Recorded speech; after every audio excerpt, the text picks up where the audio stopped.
नमस्कार, आप देख रहे हैं उत्तराखंड प्राइम। मैं हूं आपके साथ प्रियंका। मुख्यमंत्री पुष्कर सिंह धामी ने कैबिनेट मंत्री चंद्रराम दास के निधन पर गहरा दुख व्यक्त किया है। मुख्यमंत्री ने कहा कि मंत्रिमंडल में हमारे वरिष्ठ साथी चंद्रराम दास जी का निधन पूरे प्रदेश के लिए अपूर्णीय क्षति है और उन्होंने समाज में गरीबों, शोषितों, पिछड़ों के लिए और आम लोगों के लिए, आम इंसानों की भलाई के लिए अपना संपूर्ण जीवन लगा दिया। वे एक संघर्षशील नेता थे और उन्होंने हमेशा समाज के अंतिम छोर में खड़े लोगों की आवाज को उठाने और समाधान की ओर ले जाने का कार्य किया है। हमेशा आज का ये दिन बहुत ही दुखद है। हमारे वरिष्ठ साथी उत्तराखंड सरकार में परिवहन एवं समाज कल्याण मंत्री चंद्रराम दास जी, जो कि हमारे वरिष्ठ सहयोगी, उनका आकस्मिक निधन का समाचार मिला है। हम सब के लिए दुखद है, पूरे प्रदेशवासियों के लिए दुखद है। चंद्रराम दास जी हमेशा उन्होंने गरीबों के लिए, समाज में पिछड़ों के लिए, शोषितों के लिए, आम आदमी के लिए, मजदूरों के लिए लगातार संपूर्ण जीवन भर संघर्ष किया। वो एक संघर्षशील नेता थे और हमेशा उन्होंने समाज के अंतिम छोर में खड़े हुए व्यक्ति की आवाज़ को लगातार उठाने का काम किया, उनको समाधान की ओर ले जाने का काम किया।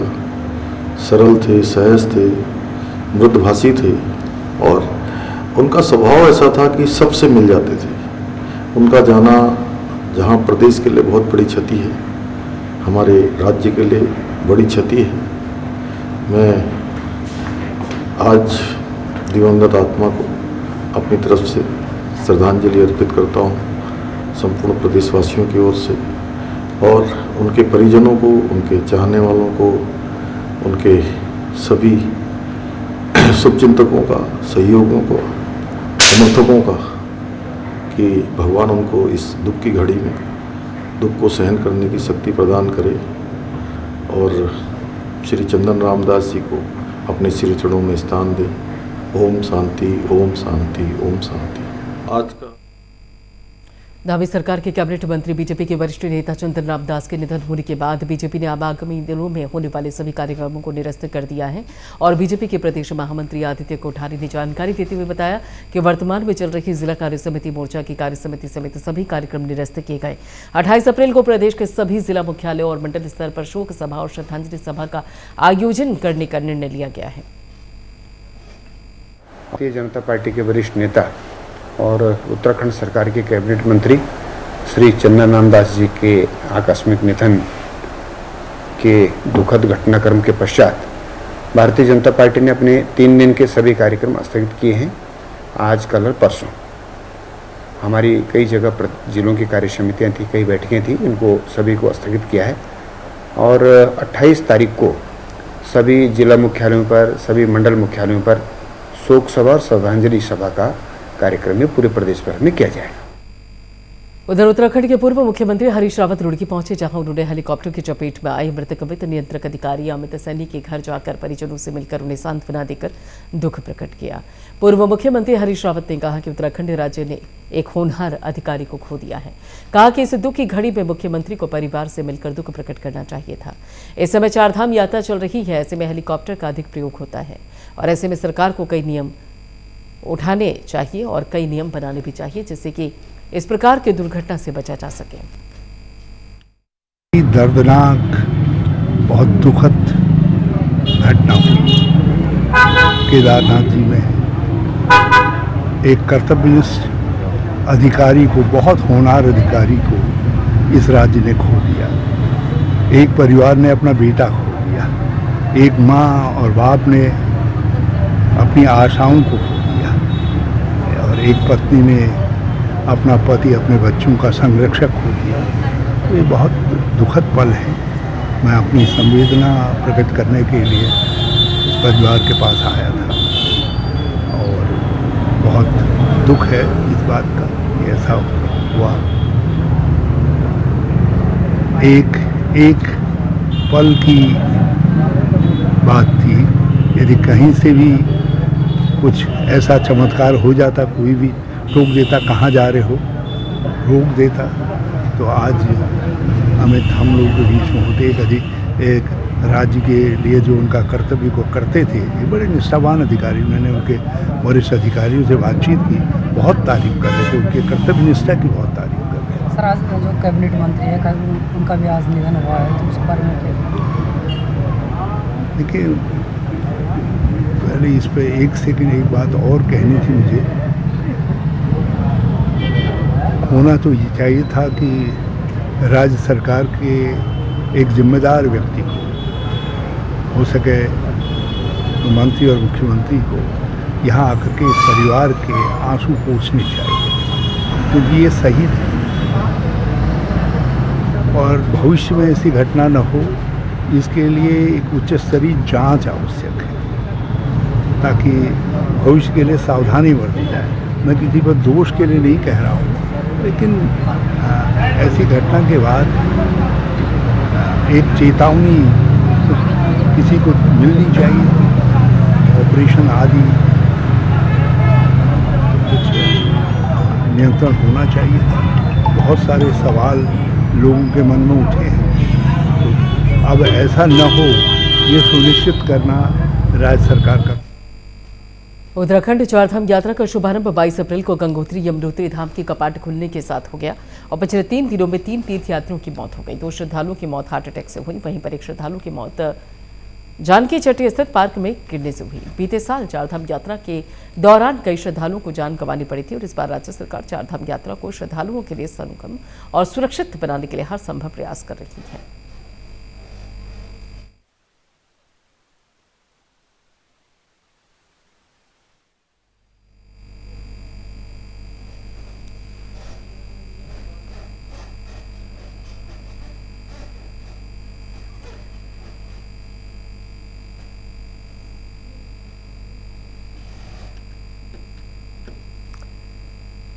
परिवहन मंत्री चंदन रामदास का निधन हो गया। बागेश्वर के अस्पताल में उन्होंने अंतिम सांस ली। काफी समय से चंदन रामदास का स्वास्थ्य ठीक नहीं चल रहा था।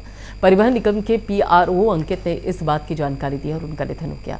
उनके निधन पर प्रदेश में सभी राजनीतिक दलों के पदाधिकारियों ने शोक व्यक्त किया है। चंदन रामदास धामी सरकार में परिवहन और समाज कल्याण मंत्री के तौर पर काम कर रहे थे। उनके निधन पर कांग्रेस पार्टी के प्रदेश प्रवक्ता मथुरा दत्त जोशी ने भी गहरा शोक व्यक्त किया और दिवंगत आत्मा की शांति के लिए उन्होंने ईश्वर से प्रार्थना की। प्रदेश के मंत्री चंदन राम जी का निधन राज्य के लिए बहुत बड़ी क्षति है। बहुत लंबे समय से राजनीतिक जीवन में सक्रिय थे। नगर पालिका से लेकर प्रदेश के कैबिनेट मंत्री तक उन्होंने इस प्रदेश की सेवा की है। सच्चे समाज सेवी थे और 5 बार लगातार बागेश्वर से उन्होंने बागेश्वर की जनता का प्रतिनिधित्व किया। उनके निधन का समाचार सुनकर निश्चित रूप से व्यक्तिगत रूप से भी तकलीफ हुई और हमारी पार्टी भी बड़ी क्षुब्ध रही है और हम उनके निधन पर कांग्रेस पार्टी की तरफ से श्रद्धा सुमन अर्पित करते हैं। उनकी आत्मा की शांति की प्रार्थना करते हैं।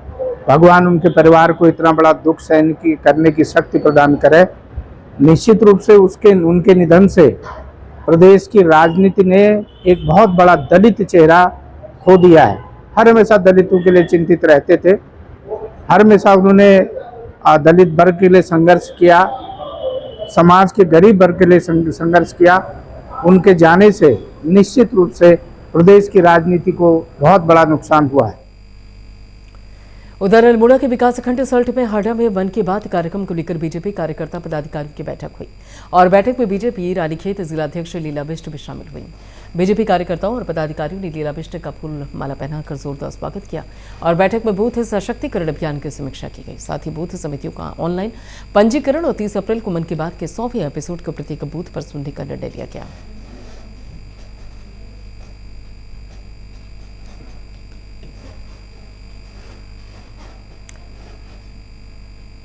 विधानसभा अध्यक्ष ऋतु खंडूरी भूषण ने उत्तराखंड सरकार में कैबिनेट मंत्री और बागेश्वर विधानसभा से विधायक चंदन राम दास के निधन पर अपनी शोक संवेदनाओं को व्यक्त किया। उन्होंने कहा कि चंदन राम दास जी काफी सरल और सौम्य स्वभाव के थे। उनके निधन का समाचार काफी दुखद और पीड़ादायक है। ऋतु खंडूरी ने कहा कि उनका समय निधन बागेश्वर के साथ साथ पूरे प्रदेश के लिए अपूरणीय क्षति है।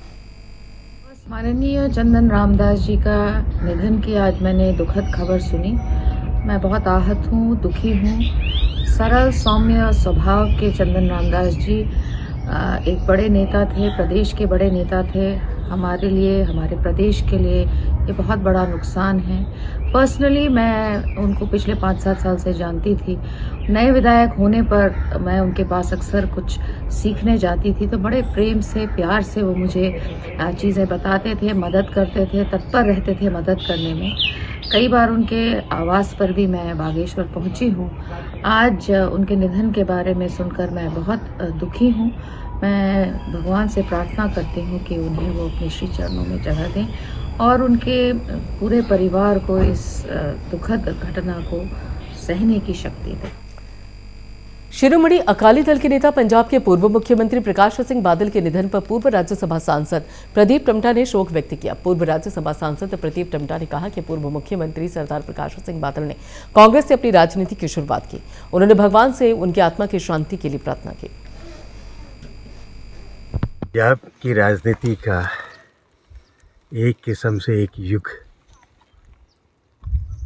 का अंत हुआ है। कल पंजाब के बहुत ही वयोवृद्ध नेता जो वहाँ के सबसे यंगेस्ट मुख्यमंत्री भी थे, अकाली दल के बड़े नेता रहे, कल उनका निधन हो गया। लंबे समय बीमार चल रहे थे। उनके निधन के साथ पंजाब की राजनीति के एक युग का समाप्त हुआ। पंजाब की राजनीति का एक किस्म से एक युग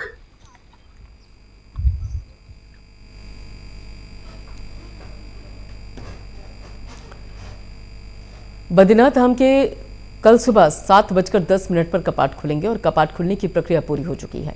आदि गुरु शंकराचार्य की गद्दी के पास ही बताया जा रहा है कि बद्रीनाथ मंदिर के मुख्य पुजारी रावल श्री ईश्वर प्रसाद और इसके अलावा जानकारी ये भी है कि बद्रीश पंचायत के अग्रज सदस्य भगवान उद्धव जी और कुबेर भगवान की देव डोलियों के साथ श्री योग बद्री पांडुकेश्वर से बद्रीनाथ धाम पहुंचेंगे और विधि विधान से बद्रीनाथ धाम के कपाट श्रद्धालुओं के लिए खोल दिए जाएंगे।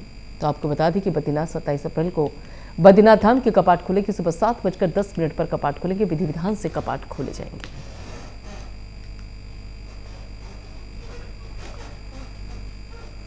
विश्व प्रसिद्ध चारधाम यात्रा की शुरुआत हो गई है। गंगोत्री, यमुनोत्री समेत बाबा केदारनाथ धाम के कपाट भी श्रद्धालुओं के लिए खोल दिए गए। कल्याणी 27 अप्रैल को बद्रीनाथ धाम के कपाट भी श्रद्धालुओं के लिए खोल दिए जाएंगे और उसके बाद उत्तराखंड में पवित्र चारधाम यात्रा की विधिवत शुरुआत की जाएगी। और साथ ही वही अक्षय तृतीया से शुरू हुई इस यात्रा के बाद अब तक 4 श्रद्धालुओं की मृत्यु हो चुकी है, जिसको लेकर विपक्ष ने यात्रा व्यवस्थाओं और स्वास्थ्य सेवाओं को लेकर सरकार पर गंभीर आरोप लगाए, जिस पर बीजेपी प्रदेश प्रवक्ता विपिन कैथोला ने मीडिया से बात करते हुए कहा कि चारों धामों में श्रद्धालुओं की संख्या इस बार सबसे अधिक होने वाली है, जिसको देखते हुए पिछले वर्ष की यात्रा व्यवस्थाओं से सीख लेते हुए हर स्तर पर सरकार ने बेहतर प्रबंध किए हैं। देखिए, इन सब चीज़ों को लेकर के सरकार ने अपनी पूरी तैयारी की है और अभी मैंने देखा भी कि स्वास्थ्य सचिव ग्राउंड जीरो में जाकर के वहाँ पर जायजा ले रहे थे सब चीज़ों का।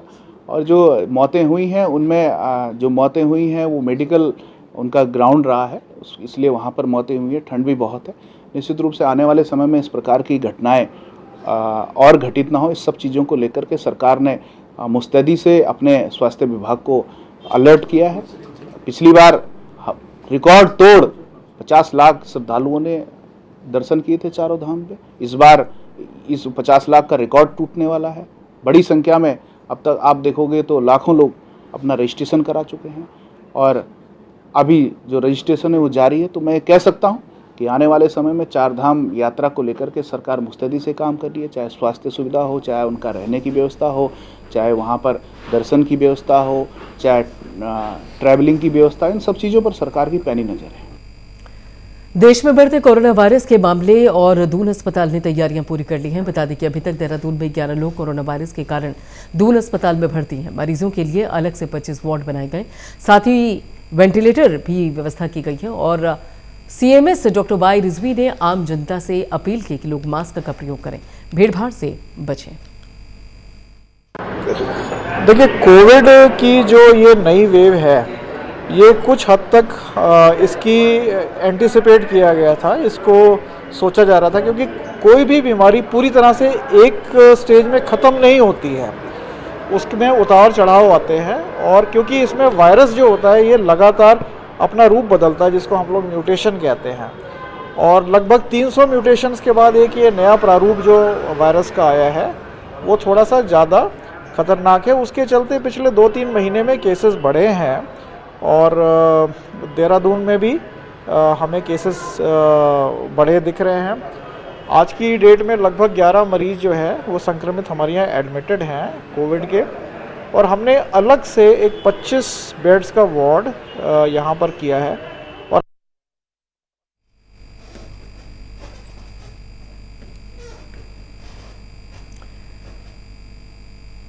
भारत सरकार के संयुक्त सचिव रूपा मिश्रा ने मसूरी के गड़ी खाने और साथ ही MRF centre, QR code system और साउथ रोड स्थित STP के साथ IDH में कूड़ा कलेक्टिंग सेंटर का निरीक्षण किया।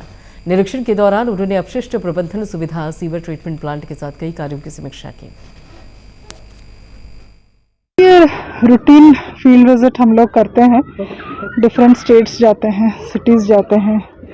हमारा भी लक्ष्य है कि हम 3 मेजर दिशा में फोकस कर रहे हैं। एक है शहर में जो दैनंदिन जो सॉलिड वेस्ट निकलता है वो प्रोसेस हो जाए, पुराने जितने भी डंप साइट्स हैं उनको क्लियर किया जाए, और लोगों के बीच में एक पार्टिसिपेशन जनरेट हो जिससे कि सोर्स सेग्रीगेशन हो, सिंगल यूज़ प्लास्टिक के प्रति अवेयरनेस हो, और एक रिड्यूस, रीयूज़, रिसाइकिल, ये सब वो डे टू डे लाइफ में अडॉप्ट करें।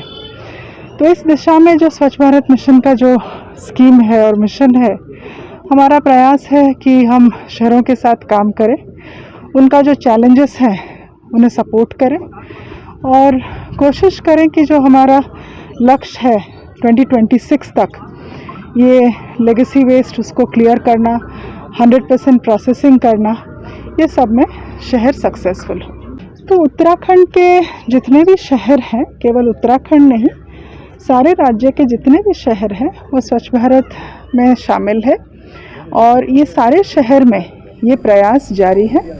ये लोग एक्शन प्लान बनाते हैं, भारत सरकार के साथ शेयर करते हैं, भारत सरकार प्लान्स अप्रूव करती है, और जो फाइनेंशियल सपोर्ट हो, टेक्निकल और मैनेजरियल सपोर्ट हो, वो दिया जाए। नगर निगम में विश्व मलेरिया दिवस मनाया गया, और जिसमें मुख्य अतिथि के रूप में देहरादून मेयर सुनील उनियाल कामा ने शिरकत की। आपको बता दें कि हर साल 25 अप्रैल को विश्व मलेरिया दिवस मनाया जाता है, और ये दिन इस बात के लिए भी पहचाना जाता है कि मलेरिया के नियंत्रण हेतु किस प्रकार के वैश्विक प्रयास किए जा रहे हैं। मच्छरों के कारण फैलने वाली इस बीमारी में हर साल कई लोग जान गंवा देते हैं। विश्व मलेरिया दिवस है, और स्वास्थ्य विभाग और नगर निगम ने मलेरिया दिवस के अवसर पर नगर निगम में कार्यक्रम हो रहा है। इसकी लोगों को जो है जागरूक करने के लिए, मलेरिया कैसे फैलता है, ये हमारे जो भी जोशी जी हैं, हमारे डॉक्टर खन्ना जी हैं, इसके बारे में जो है पूरी जानकारी अभी देंगे। और मलेरिया ना फैले इसके लिए नगर निगम भी लगातार जो है प्रयास करता है कि सफाई हो, फॉकिंग हो, जो मच्छर हैं वो ना पनपें, लार्वा ना पनपे।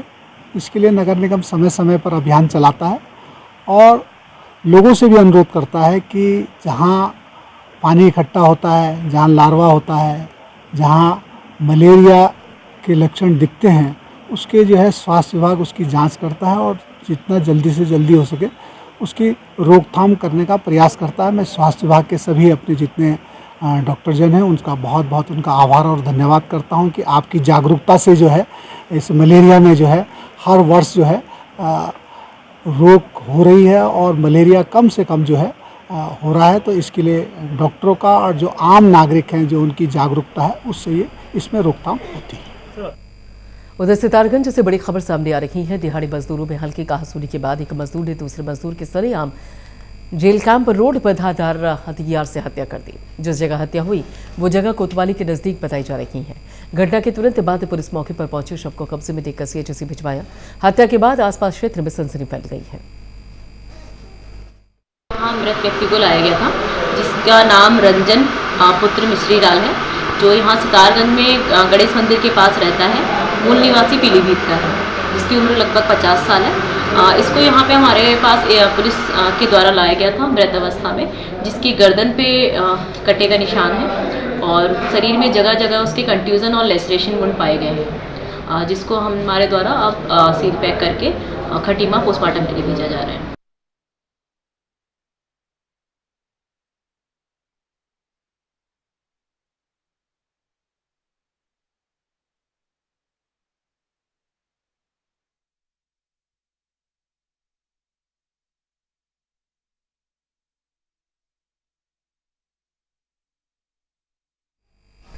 फिलहाल इतना ही। बाकी खबरों के लिए आप जुड़े रहिए प्राइम न्यूज़ के साथ।